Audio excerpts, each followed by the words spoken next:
সংবিধানে যে নির্বাচন নাই, সেই নির্বাচনে আপনারা কিভাবে অংশগ্রহণ করলেন? গণভোটের প্রস্তাব কিন্তু বিএনপির তরফ থেকেই আসছিল।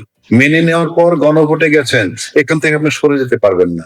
সবাই যখন সমঝোতার ভিত্তিতে যেটা মেনে নিবেন, সেখান থেকে আপনি সরে আসার কোনো পথ নাই। আজকে হয়তো খুব কমফোর্টেবলি সবাই যাচ্ছে, কিন্তু মাথায় রাখতে একটা বিরুদ্ধ শক্তি যদি আসে, বিরোধী একটা শক্তি যদি কখনো ক্ষমতায় চলে আসে, কেউ ছাড়া পাবেন না, কেননা সংবিধানের মধ্যে কেউ নাই। বাংলাদেশের ইতিহাসে প্রশাসনকে ব্যবহার করে সবচেয়ে ক্ষমতাশালী সরকার যিনি হয়েছিলেন, তিনি শেখ হাসিনা। শুধু রাষ্ট্রযন্ত্রের উপরে নির্ভর করে শেখ হাসিনা তো 15 বছর ছিল, সেরকম থাকার চেষ্টা করে। আমার কাছে মনে হয় সেটা খুব সহজ নয়। রাষ্ট্রদ্রোহী হিসেবে আপনারা চিহ্নিত হবেন। শুধুমাত্র যারা উপভোগ করবে ক্ষমতা তা না, যারা সহায়তা করবে তারাও ওইটার ভিতরে পড়বে। সুতরাং পরিস্থিতি কঠিন। আপনি আইনগত ভাবে সংবিধানে হাত দিতে পারবেন না, আপনি বেআইনি ভাবে ঢুকে বসে যেতে পারেন, চালাইতে পারেন। যেহেতু 2/3 মেজরিটি পেয়ে গেছে যে দলটা, তার কোনো কিছুর জন্য কারোর উপরে নির্ভর করতে হবে না, এবং কোনো কিছুর উপরে নির্ভর করতে না হলে ওনারা যা চান তাই করতে পারবেন, এবং যা চান তাই করতে পারবেন। এর ভিত্তিতে যা চান তাই করেন, তার পরিণতি আমরা অতীতে যেটা দেখছি ভালো কখনো হয়নি। এই সংস্কারগুলোর ক্ষতি হয় কার? এখানে আপনাকে আগে যেতে হবে। এই সংস্কার হলে একটা আভ্যন্তরীণ ব্যাপার। এই সংস্কারের সাথে পৃথিবীর কোনো সম্পর্ক নাই, এটা আমার রাষ্ট্রের ব্যাপার। কিন্তু এই সংস্কার হলে দেশের কোনো ক্ষতি নাই, এই সংস্কারে সাধারণ জনগণের কোনো ক্ষতি নাই, এই সংস্কার হইলে বিরোধী দলের কোনো ক্ষতি নাই, এই সংস্কার হলে এখন আওয়ামী লীগ যারা আছে বাইরে তাদের কথা বলে লাভ নাই। ক্ষতি হবে কার? সংস্কার হলে একচ্ছত্র যে আধিপত্য ক্ষমতার, সংবিধানে যেভাবে ক্ষমতাটা যেভাবে আছে কক্ষিগত করা, সেইখান থেকে ক্ষমতাটা কক্ষিগত থাকবে না, পাওয়ারটা ভাগ হয়ে যাবে। প্রধানমন্ত্রী দুইবারের বেশি হতে পারবেন না। একই ব্যক্তি প্রধানমন্ত্রী এবং দলনেতা এবং দলপ্রধান তিনটে একসাথে হতে পারবেন না। এই বিষয়গুলি সংস্কার আসে, এবং আলটিমেটলি ক্ষতিগ্রস্ত হয় দল, দলের ব্যক্তিগণ। সে কারণে রাষ্ট্রের ক্ষতি নেই, জনগণের ক্ষতি নেই। আমি আবারও বলছি, তাহলে তারা চাচ্ছেন না শুধুমাত্র তাদের নিজেদের জন্য। রাষ্ট্র এবং জনগণ নিয়ে ভাবলে এই সংস্কারে কোনো আপত্তি থাকার কথা নয়। যে আজকে এই যে জেনারেশনটা আসছে, এবং তাদেরকে আমাদের গ্রহণ করা উচিত, তাদেরকে আমাদের, এখন তারা যদি লাইনচ্যুত হয় বা কিছু, তাহলে সেটা আমরা বুঝাবো যে which is good, which is bad. আমি শুরু থেকেই তাকে বাদ দিয়ে দিব, সে যা তা, সে এইটা সেইটা, তারা চাঁদাবাজ, তারা দেশের ধ্বংসকারী, ষড়যন্ত্রকারী। আজকে তাদেরকে আমরা বলতেছি যে তোমরা আন্দোলন করে নাই, তারা বেআইনি কর্মকাণ্ড করছে, মব করছে, মব করে সরকারের তারাইছে। ভালো কথা, সরকারকে তারাইছে, তার মব করে করায় থাকে, তাহলে তো তারপরে যে সরকারটা আসলো সেটাও সেটার ফসল, এবং তার অধীনে যেটা নির্বাচন করে যেটা আসলো সেগুলো তো সবই ওই মবের পরে, যখন ছাত্রদের বেআইনি কর্মকাণ্ড করার পর যখন শেখ হাসিনা চলে গেল, তারপর যারা আছে তাদেরকে সবই তো বেআইনি। তো আজকে যদি নির্বাচন করে যা ক্ষমতা আসছে তারাও তো বেআইনি হয়ে যাবে ওই হিসাব করে।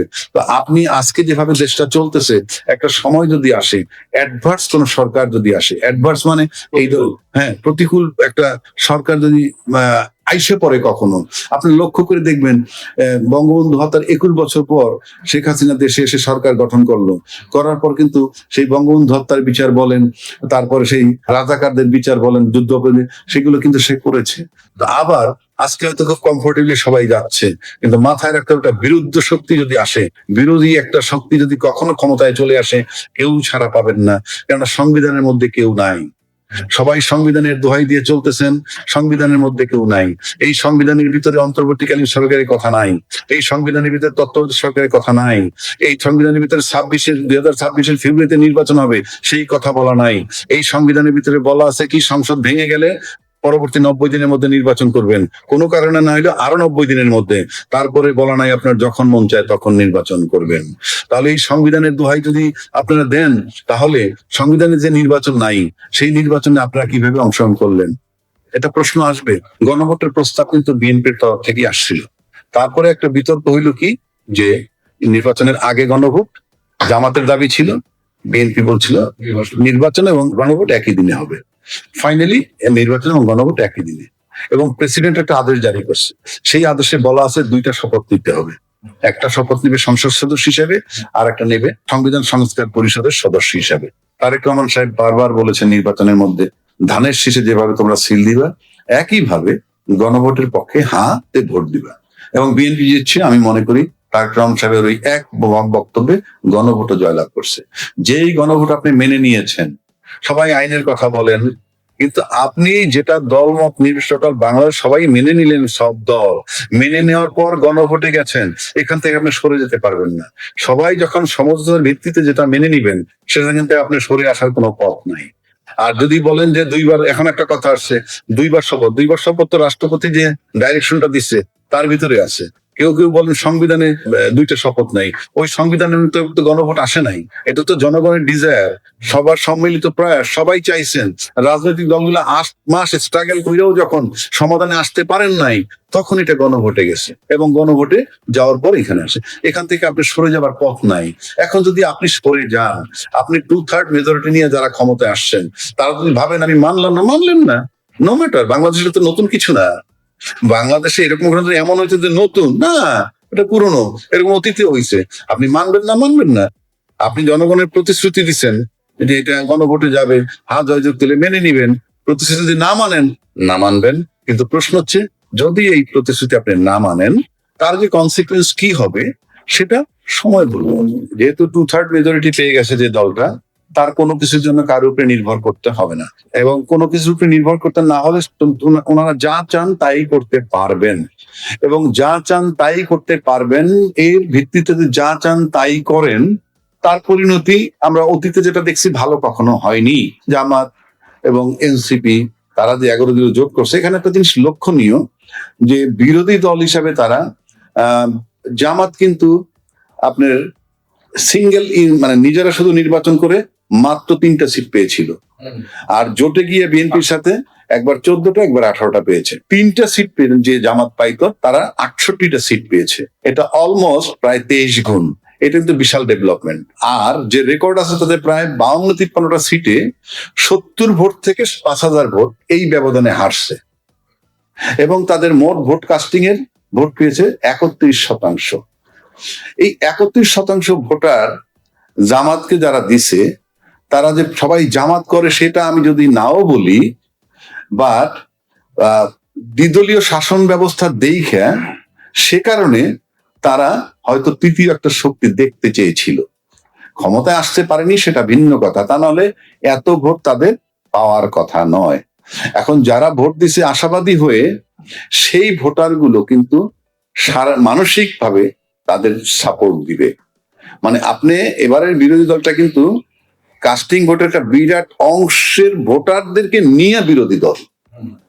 সুতরাং তারা হয়তো চিন্তা করতেছে এইটা যে আমরা পার্লামেন্টে শুরু করব আমাদের যাত্রা, আমাদের বিতর্ক, পার্লামেন্টে বিতর্ক শুরু করবে। এবং গণতান্ত্রিক দেশ হিসেবে আমিও আশা করি পার্লামেন্টের থেকে বিতর্ক শুরু হোক কঠিনভাবে। এবং তারা একটা বলছে যে তারা শ্যাডো গভর্নমেন্ট করবে, এবং শ্যাডো গভর্নমেন্ট তো আপনি ভালোই জানেন, প্রতিটা মন্ত্রণালয়ের সাথে কাউন্টার একজন মন্ত্রী, একজন সরকার হিসেবে মন্ত্রী পারলে আর এমনি শ্যাডো গভর্নমেন্ট। সুতরাং তারও প্রিভিলেজ থাকবে, প্রত্যেকটা দপ্তরের খবর সে নিতে পারবে, নিয়ে সেটা যদি বিতর্ক শুরু করে পার্লামেন্টে ভালো। যদি এই বিতর্কের মধ্যে থেকে গণতান্ত্রিক চর্চা চলতে থাকে ভালো। আর যদি 2/3 মেজরিটি পাওয়ার কারণে সবাইকে উপেক্ষা করে, আলটিমেটলি উপেক্ষা করতে থাকে, তাহলে তো আমরা অতীত সরকারের সাথে এতে কোনো পার্থক্য দেখব না যদি এটা করেন। কিন্তু আমরা চাই না সেই ঘটনাগুলো পুনরাবৃত্তি হোক। এই কারণে বলছি, বাংলাদেশের ইতিহাসে প্রশাসনকে ব্যবহার করে সবচেয়ে ক্ষমতাশালী সরকার যিনি হয়েছিলেন তিনি শেখ হাসিনা। এত কঠিন ভাবে মানে সমস্ত সরকারি রাষ্ট্রীয় অর্গানকে ব্যবহার করে সরকারি পরিচালনা করা ওনার চেয়ে শক্তিশালী কেউ এ পর্যন্ত হয় নাই। 2 নম্বর, তখন প্রশাসনকে সে এনশিওর করছে এইরকম যে আমি তোমাদের টপে আছি, আমি তোমাদের আশ্বস্ত করছি। এইভাবে পুলিশকে ব্যবহার করতে পারতেছেন, পুলিশ ডাইরেক্ট তার সাথে যোগাযোগ ছিল।